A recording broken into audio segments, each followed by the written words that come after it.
both made from deep steel, into a land where dwarves were rarely seen and therefore all too conspicuous, and that on a journey where discretion would be of paramount importance. Ahren instinctively clenched a fist, for his thoughts had now led him to the companion that he missed the most. Cullen, his loyal wolf, his sole animal, and his best friend. But an ice wolf, 2 paces tall, would have attracted even more attention than a dwarf, and so Cullen, too, had had to remain behind.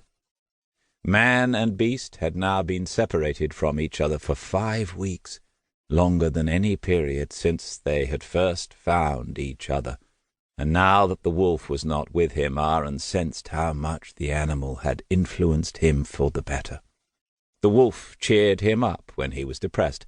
He scolded the young man whenever he was feeling sorry for himself, and he helped him in thought and deed on the occasions that Ahren didn't know what to do next. The rest of the time Cullen was a vain and greedy wolf, not to mention a right pain in the neck.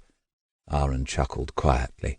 The paladin loved his animal all the more for his little flaws.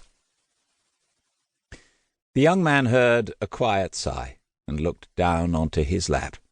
Khara was turning in her sleep, pushing her head into his stomach.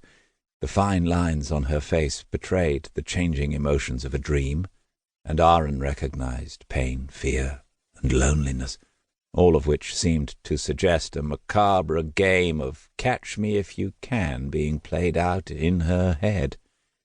Ahren placed his hand on her forehead and made a quiet, reassuring sound, which seemed to do the trick. Khara settled down and slept on, her face still anxious but free of naked terror. Ahren looked up at the heavens, wishing again that his friend were with them. Khara was still weighed down by her memories of living with the lost tribe, who had been condemned by the Adversary to a life in the depths of the Cutlass Sea. Thanks to Khara's bravery, Ahren and his friends had been able to break the curse and release the poor souls from their suffering under the yoke of the Dark God. But the price had been high. Following Khara's own rescue, she had remained firmly in the void for the duration of their military campaign in Hjalga. The void was that meditative state in which one could act completely freely from emotion. In that way she had fled from the painful memories of her life under the sea.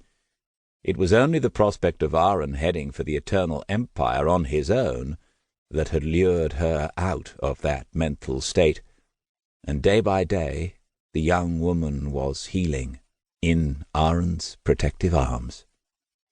Every night they would stay awake until late, and she would relate her experiences of her life beneath the waves, of how she and her fellow sufferers would ambush other seafarers, pulling them down into the depths, where they would afflict them with the curse of the lost tribe, urged on by the incessant voice of the Adversary in their heads.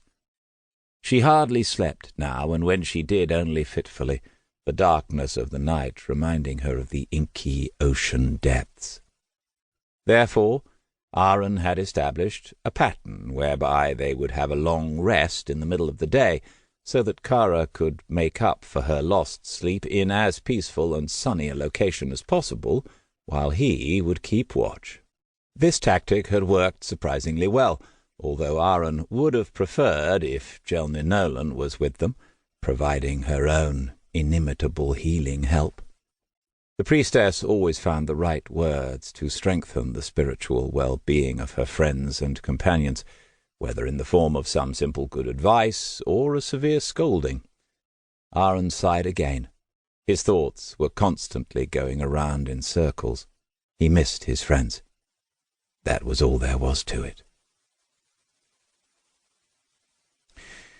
Cullen was frustrated and bored. His carefully thought-out plan of him and his companions coming to Ahren's and Khara's aid and infiltrating the Eternal Empire together had failed spectacularly. He had given the pair a head start of 4 weeks before telling the others, so that they could rush to the young couple's assistance with